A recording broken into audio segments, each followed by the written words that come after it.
Bonjour les amis et bienvenue dans un nouvel épisode de Super Easy French.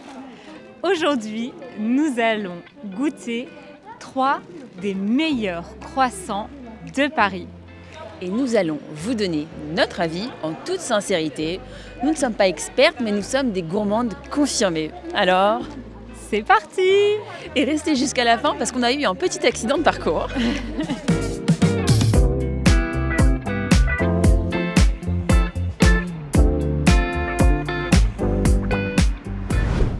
La boulangerie 1001, rue Saint-Placide à Paris, a été fondée en 2019 par Yong Sang-seo, un boulanger d'origine coréenne qui mélange tradition coréenne et française avec des créations comme le pâte pain et des choses plus traditionnelles comme le flan. En 2023, cette boulangerie a remporté le prix du meilleur flan d'Île-de-France. Et cette année, elle prend la 10e place du classement des meilleurs croissants de Paris. Et sachez que cette boulangerie a également un salon de thé où vous pouvez déguster ses spécialités. Je veux bien un thé plutôt thé gingembre. Oui.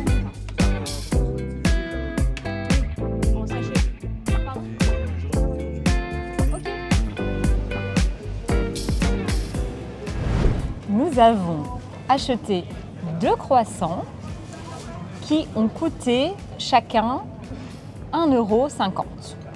C'est un prix acceptable. Ce n'est pas bon marché, mais nous sommes dans un arrondissement particulièrement touristique et cher. Donc 1,50 €, c'est acceptable, comme tu dis. Ouais. Et les croissants ont l'air vraiment très bons. Ils sont assez gros. Ils ont l'air aériens. Ils sont bien dorés, le feuilletage est particulièrement beau. Donc on espère qu'ils sont aussi bons qu'ils sont beaux. Je te donne une moitié.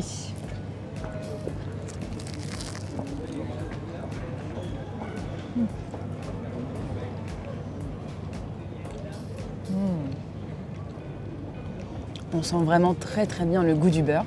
J'allais dire la même chose. C'est vrai. On le sent particulièrement. Ouais, c'est très beurré. C'est un petit peu croustillant sur le dessus. Mais le cœur est fondant. Ça dépend des goûts, mais moi j'adore quand le cœur du croissant est un tout petit peu fondant. Ouais. Et ils sont vraiment très esthétiques, hein. La forme, ouais, ils sont très très beaux. La forme est parfaite. Ça fait vraiment comme un petit escargot allongé. Donc cette boulangerie a été classée 10e dans le classement. Il y a beaucoup de monde, donc je pense que ça l'a rendue extrêmement populaire. Et elle place la barre très haute. Franchement, ouais. Et bon, ça n'a rien à voir avec la qualité du croissant, mais le personnel est très sympa. On s'est mis à l'extérieur, mais à l'intérieur, il y a des petites tables aussi, on peut s'asseoir et déguster son croissant ou bien même déjeuner. Là, il est midi, 13h, c'est l'heure du déjeuner, donc il y a beaucoup de gens qui viennent déjeuner ici. Et le café est également très bon. Et le thé aussi. Si vous aimez connaître les détails de notre vie quotidienne en tant que Française et découvrir plein d'aspects culturels de la culture française, alors vous allez adorer le podcast Easy French. Dans chaque épisode, nous parlons de sujets de la vie quotidienne, culturelle, et nous parlons à un rythme adapté aux apprenants. Pour nos membres, nous avons également des transcriptions interactives qui permettent d'écouter et de lire en même temps, et aussi une aide au vocabulaire, grâce à laquelle vous pouvez voir les mots les plus difficiles et leur traduction en anglais minute par minute. Et enfin, les membres ont également droit à 10 minutes de contenu bonus à chaque épisode. Et c'est parti en direction de la 2e boulangerie qui est dans le 5e arrondissement à 25 minutes à pied. Et celle-ci est classée 7e pour le meilleur croissant. Donc ça devrait encore être très bon.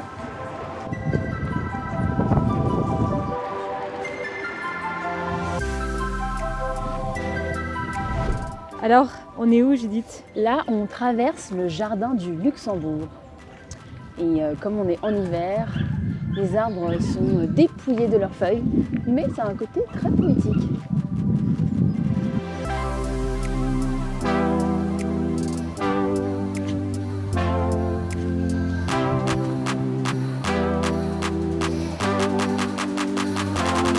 Hélène, est-ce qu'on est bientôt arrivé? Non, pas du tout. On doit encore marcher 20 minutes. Oh là là. Et oui, mais ça vaut la peine. Et on peut éliminer le croissant qu'on vient de manger. C'est vrai.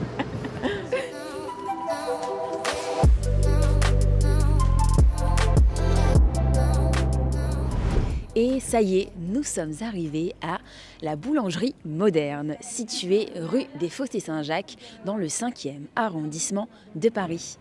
Elle est tenue par un boulanger qui s'appelle Thierry Rabineau et qui est particulièrement expérimenté. Après une carrière internationale, il a repris la boulangerie en 2015. Connue pour ses pains au levain et ses viennoiseries artisanales, cette boulangerie est devenue particulièrement connue grâce à son apparition dans la série Emily in Paris.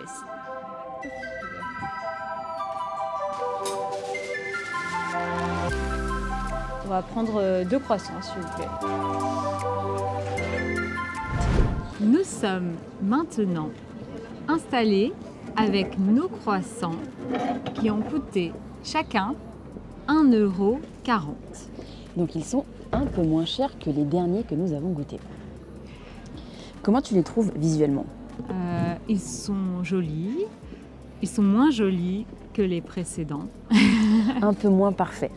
Un peu moins parfaits, un peu plus irréguliers, oui. Mais ça fait plus boulangerie de quartier. C'est ça, on a plus l'habitude de voir des croissants qui ressemblent à ça. Okay. On déguste? Allez.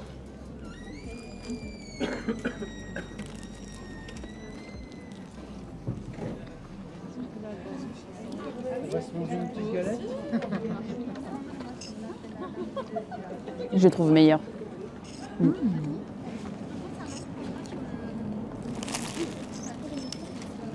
C'est très bon, c'est très croustillant. C'est peut-être un peu moins beurré. Un peu moins beurré, c'est vrai, mais beaucoup plus croustillant, beaucoup plus feuilleté. Et ils sont plus gros aussi. Ouais. Ils sont un peu plus gourmands. Et je les trouve très très bons.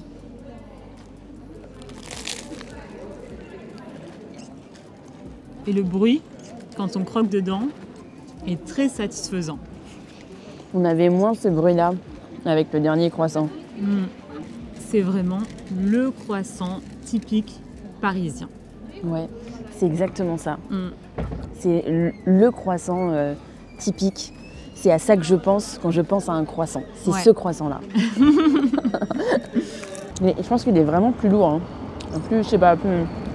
Il est plus dense. Il est plus dense, ouais. Il y a beaucoup de pigeons autour de nous, ce qui est peut-être un bon signe, je sais pas. Ils sont très gros. Les pigeons ou les croissants? Les pigeons.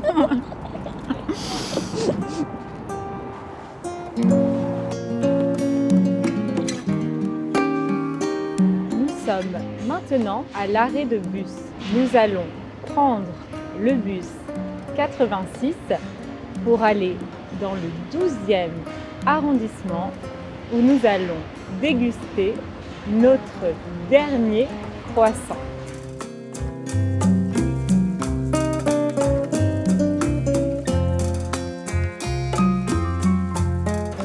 Ça y est, nous sommes arrivés devant la boulangerie Maison Doucet, grande gagnante de ce concours.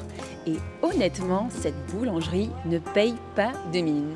Elle est située rue du Faubourg Saint-Antoine, dans le 12e arrondissement, et elle a été fondée en 2013 par le boulanger Georges Doucet. Ok, changement de programme, la boulangerie où l'on devait goûter le meilleur croissant de Paris vient de fermer. En tout cas, elle a fermé il y a quelques mois, elle a changé de propriétaire. Mais juste à côté, on nous a recommandé une super boulangerie. Donc on va aller tester ça. C'est parti. Elle s'appelle terroir d'avenir et ce serait la boulangerie préférée du frère d'Hélène. Bon, on arrive au dernier croissant de la vidéo. Comment tu te sens? Alors, nous avons froid, très froid. Nous sommes un peu fatigués parce que nous avons beaucoup marché et contente que ce soit la fin. Ouais. Donc ce dernier croissant d'une boulangerie qui n'est pas spécialement connue pour ses croissants, mais qui était très jolie et qui avait de très belles viennoiseries, des gâteaux, des roulés à la cannelle, plein de très belles choses, des très beaux pains aussi. Ouais. Donc ce croissant, à la découpe, il est un peu moins impressionnant. Un peu moins impressionnant, un peu plus ordinaire. Ouais, plus petit, plus dense, plus compact. Voilà. Il a coûté 1,35 €, je crois. Ouais. Donc au final, tous les croissants avaient à peu près le même prix. Ouais. Bon, on y va? Allez.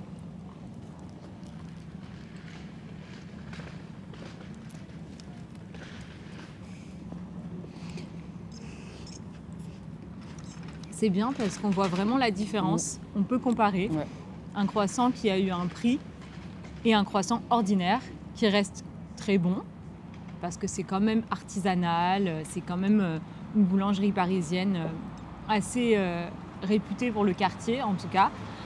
Mais on voit vraiment qu'il y a une différence entre ce croissant et les deux autres que nous avons mangés. Ouais, ça n'a rien à voir, même à l'intérieur, c'est pas aussi alvéolé. Le feuilletage, il n'a pas aussi bien monté, donc c'est presque plus brioché. C'est plus dense. Après, on sent que les ingrédients sont de qualité, le beurre est bon, etc. Mais ils ne maîtrisent pas encore l'art du croissant comme les deux autres boulangeries qu'on a testées auparavant. Ça n'a rien à voir. Donc, ça veut vraiment dire quelque chose, c'est prix. Au final, cette mésaventure nous aura permis de pouvoir affirmer ça. Merci les amis d'avoir regardé cet épisode. On espère qu'il vous a plu et qu'il vous a donné faim. En tout cas, si vous venez à Paris, n'hésitez pas à aller faire un tour dans toutes ces adresses. Vous ne serez pas déçus. Ça va peut-être faire beaucoup si on prend 2 croissants, chef. Je voulais pas en prendre qu'un seul, ça fait vraiment pas partie.